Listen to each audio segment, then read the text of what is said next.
Mayong adlaw kaninyang tanan nga nagpaminaw karon, ning tulumanon kini ang akong suliran. Ilabi na kaninyo Dr. Rene Obra o Attorney Elaine Bathan. Ingon man, sa mga artista nga maghatag og kinabuhi ning akong suwat suliran. Itago lang ko ninyo sa pangan nga Maricel. 25 years old, minyo og may duha ka mga anak. Apan, buwag na may karon sa akong nabana. Itago na lang sabang akong address sa Mindanao. Pero ni anak ko karon sa Manila. Punto legal kining akong suliran. Kabahin kini sa nahitabo sa among kaminyoon sa akong nabana. Aron inyong hisabtan, sugdan ko dihang gipugos ko pakigminyo sa akong uyuan sa lalaki nga wa ko mahigog na. Ingon ining mga panghitabo.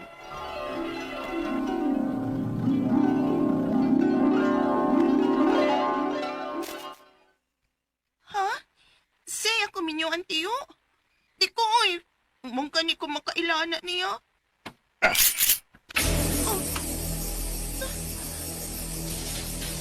Gusto kang pusilog di ka.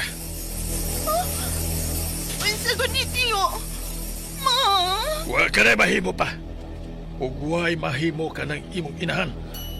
Paminaw, Maricel. Pobre na kayo mo. Pobre na mo. Maglisod bang gani mo sa pagkaon katulos sa kandaw. Ug wa ka mamaluoy nining inahan nimo. Nga sukad na matay ang inyong amahan, siya na lang nagbuhi ninyo.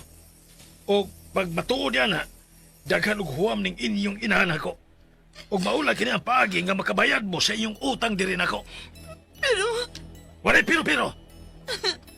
Sa sunod na law, maula ang inyong kasal sa mayor. Mao nga pangandam. Tiyo!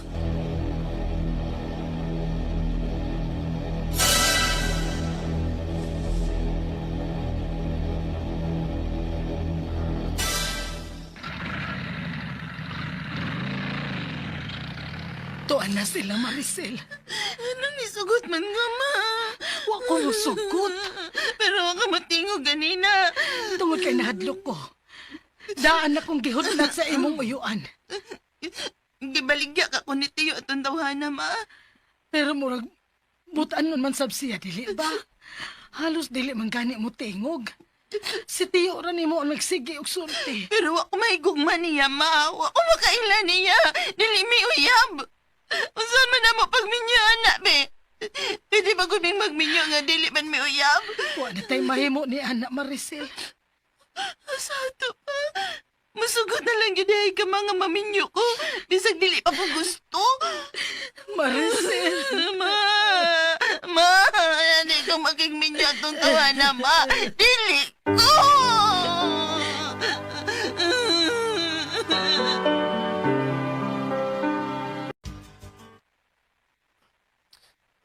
Marcel, ni antas lungsod. Dali na. Musun na ta sa munisipyo. Ay, kunit-kunit na ko. Kasal na turong adlaw. Kasal? Nga man gani ko magkailan mo? Oh, wala ka kadungog pagsulti tiyo ni mo nga. Julius ang akong pangaan. Ug Jules ang akong angga. Please. Pwede manggut mo atras aning kasal, ah. Ikaw ang atras aron dili ko ipatyan sa kong uyuan. Dili ko mo atras, Marcel. Kinakagusto sa kuning mo. Unsa?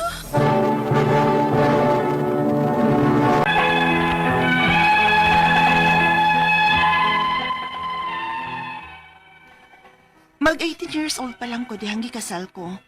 Wa na ko mahibawag yun sa pagkalaki sa kong uyuan, aron lang may makasal sa akong bana. Sa permero, buutan pa man siya. Maong nakaingon ko sa kong kaugalingon nga okay na lang. Apa nagkadukay, nagpakita na siya sa tinuod niyang batasan. Palahubog, sugarol, inigabot sa bay, manukmag og bongbong, di pasulti. Siloso pa nga wa sa lugar, ug hulgaon ko og sundang, maong magpakahilom na lang gid ko. Hangtod nga nagkaanak mi. Niabot gyud og duha ang among anak. Nga ingon ini permi ang mahitabo. Unya.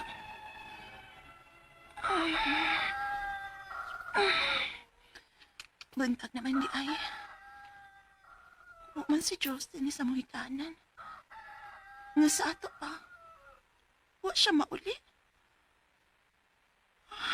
Paita yan kinabuhi awi. May panaman tuota pero muragwa.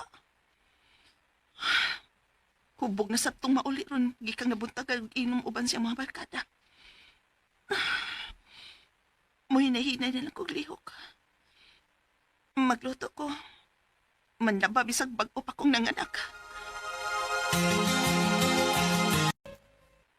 Unsa? Muli na lang ko din sa ato, mapi. Kay bago pa kong nanganak, apan biyaan man lang kong Jul sa bahay, uy. Laban na dyan kaya kong o. Basig nabugahat na ko, ani. Usahay malapasan ko sa kaon. Oy, dili ko mangilabot ang na inyong problema, Maricel. Oh. Kaya ako'y rumbuhon sa imong bana kung mag-apil-apil ko ninyo. Nya mo apil para ba nagkasaba na ko ang imong uyuan. Ipatyan uli ako adto. Pero nga, anak ko ni mo. Inanang tabangan ko ni mo. Hibaw gyud kang may manghod ka pa nga nakinahanglan nako, Maricel. Uy, magunsa naman lang unya sila kung si Bakuon sa mahitabo nako. Mong balik sa inyo, day. Balik sa imong bana. Kay may bana ka na. O kay may bana ka naman o kasado mo. Hangtod sa inyong kamatayon na mong mag-uban. Unsa?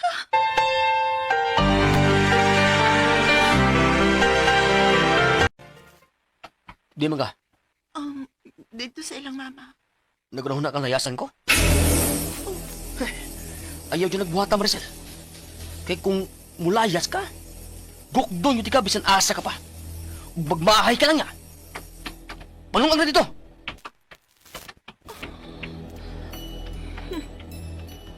Salamat, Diyos. Gihatagan lang yun kung mong ideya. Kung unsay maayo na akong buhaton.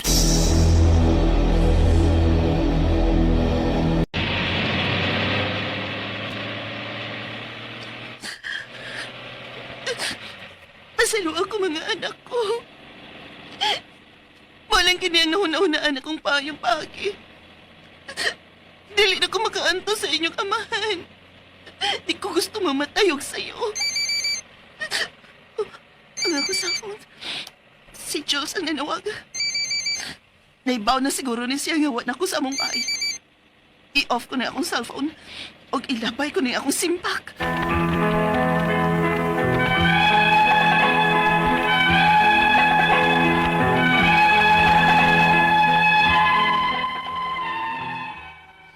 Milayas ko gikan sa amo, ngawa ko mahibaw og asa paingon. Ug ni ako napadpad sa Manila karon. Nagtrabaho ko isip usa ka sales lady sa mall. Gimingaw na kay ko sa akong mga anak. Apan hinaot pa unta, nga ila kong mapasaylo. Kay bisan giunsa nako pagtudlong akong kasing-kasing, nahigugmaon ang ilang amahan. Dili gid ko makahimo tungod sa iyang batasan nga dili makaon og iro. Ang ako mga pangutana mao kining mosunod. Unang pangutana, balido ba tong among kasal? Nga gimaniho raman to sa akong uyuan? Wa pa man ko'y 18 anyos adto. Ikaduhang pangutana, giingansahan kong armas sa akong uyuan o iya kong gitiunan aron lang kumusugot nga magpakasal sa akong bana. Pwede pa ko mo reklamo nga napugos lang ko? Ikatulong pangutana, sa gibuhat sa akong bana nga manghul ka nga iyang tigbasol ug sundang kung mo reklamo ko, ilabi na kung gusto siyang gamit nako. Di ba ko na rape? Kay pugso naman ko niya. Ikaapat pagkatapusan, kung kinsa man ang unang makakita na mo og laing pares, mapriso pa? Gusto na gid kong makalingkawa sa hingpit sa kumbana.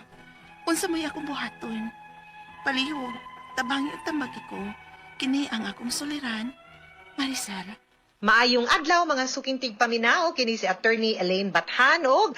Ako today ang muhatag ninyo og tambag, tubag, solusyon, kalinawan sa inyong mga pangutanag, mga problema na may punto legal. Personal, mga pangutana nato kabahin sa ato ang mga karelasyon, kapika, sa ato ang mga pamilya, mga dokumento no nga naginahanglan sa ato ang pagtagad. Usahay wag gina nato lihuka kay atong giunya-unya or itakibaw kinsay duolon or unsay buhaton, ipadana ang inyuhang mga pangutana ug mga problema sa suliran_612@yahoo.com or sa ato ang Facebook account nga kiniyang akong suliran official writers page. Pwede sad atong ipadala sa 3rd floor, Jose R. Martinez Building, Osmeña Boulevard, Cebu City. Si Doc Obra mo'y muhatag og tambag tubag sa mga pangutana natong punto medical muna di mo magduha-duha, di maikog, di mauwaw, di na nato ang ikauwaw atong mga problema guys, kitang tanan na ay mga kanya-kanyang giagian. Kabaw ba mo nga usahay ang gid-anggid pud atong mga problema na amoy mapaminaw nga mga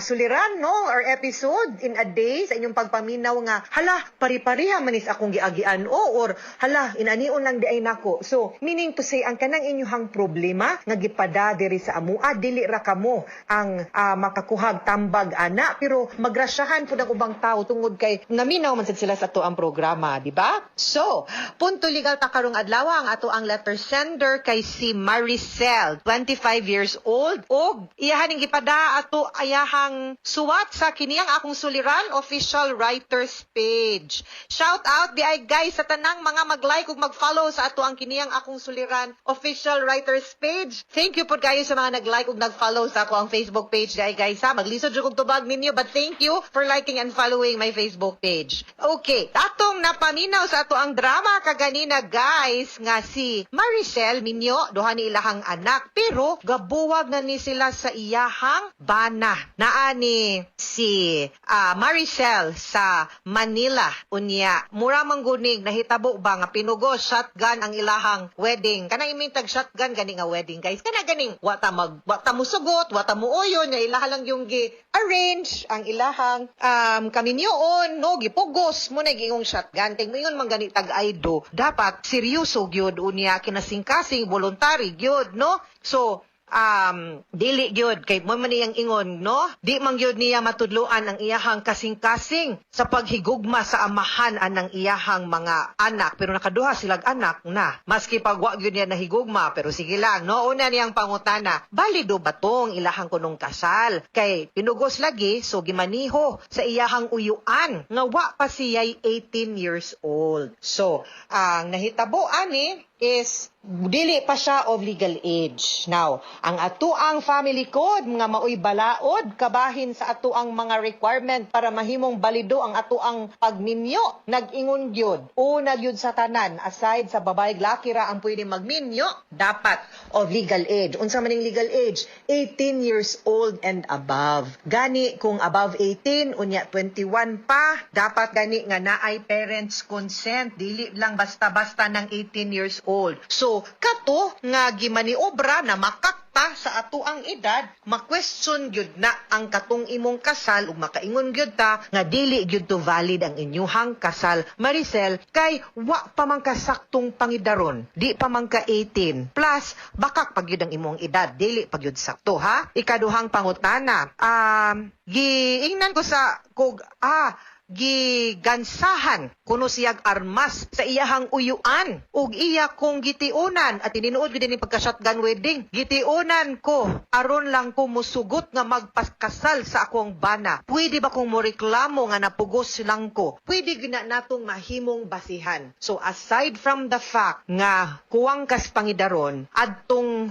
time, adtong panahon nga naminyo ka sa yupi mong edad, dili ka 18, ang imo pag yung pag-ingog aido, ang imong paghatag sa imong pagtugot, ang imong hatag sa imong consent. Consent may tawag na tuan na unya sa balaod god, sa family code, ang giingon gid no, consent freely given. Unsa may pasabutan ng freely given, imuhag yung kaugalingong pagtugot ug pag-uyod. Meaning, why nagpugos nimo? Unyang kanang pagtion. Pinugos mang gyud na, di gyud na pwede kay out of kahadlok, out of fear, out of pagpugos, out of duress ang imuhang pag-ingon og aido. Dili man na pwede. Freely given gani why nagpugos nimo. Mabita nang kaslon mo, di ba? Buot ka ba, wa ba ka pugsa? Klarohon baya pud nas pare or sa lay minister or sa mayor or sa huwes ug pagpangutana nga wa bay nagpugos nimo para mo ari diri karong adlaw para magminyo. Nya kana kay ang pagtion kaklaro anang gipugos ka. Ikatulong pangutana sa gibuhat sa akong bana nga manghulga nga iyang tigbason ug sundang kung mo reklamo ko. Ilabi na kung gusto siyang mugamit nako. Hala, di ba good na rape kay pugson man ko niya? Yes, that is also rape. Nganuman wa man na magpasabot nga kay abiminyo pwede kang pugson makighilawas sa imuhang bana. Kay kanang pakighilawas although obligasyon na nato no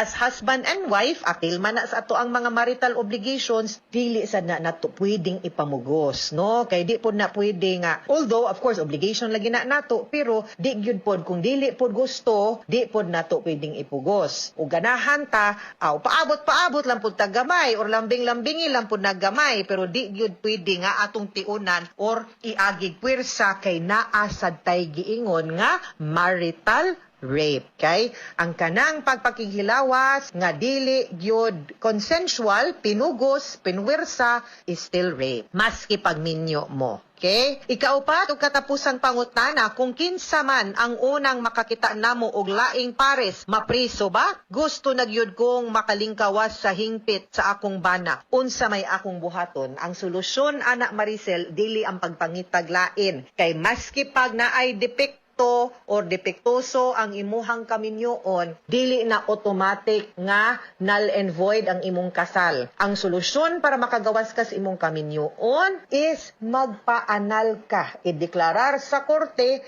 nga null and void ang imong kasal tungod kay una, dili pa ka 18 adtong panahon na minyo ka. Ikaduha, why parents consent. Ikatulo, gipwersa ka, gitiunan ka, gihulga ka, gihadlok ka. So dili freely given ang imuhang consent. Dili ko mo konsente nga mangita kag lain at this point kay lahi ra ba ang balaod sa babaeng minyo o sa lalaking minyo. Unya, as long as wa pa na madeklarar sa korte nga null and void, gipresume pa ng balido ang imuhang kasal, nagtangag pa ang tanang obligasyon, no? Sa usa ka tawo nga minyo, applicable gihapon na sa imo ug sa imuhang bana. So, kung ganahan ka mo gawas, ang solusyon dili mangitaglain. Ang solusyon, ana, usa ta mangitaglain, kay di man sa juga kaagwantas imong bana, ipaanal sa gyud na. Naagyoy mga kasal or kaminyoon nga di gyud nato pud mapugo, sakto ka. Di man gyud nato matudluan ang kasing-kasing kung kinsay ato ang higugmaon, di ba? Pero, naapoy solusyon ang tanan. Just do the right thing. Ang saktong proseso, pagpaanal usa para makakita na kasi mong tarong na forever. Okay? Mga suking tigpaminaw, hinaot untangan namoy nakutlo na pagtulunan karong adlaw.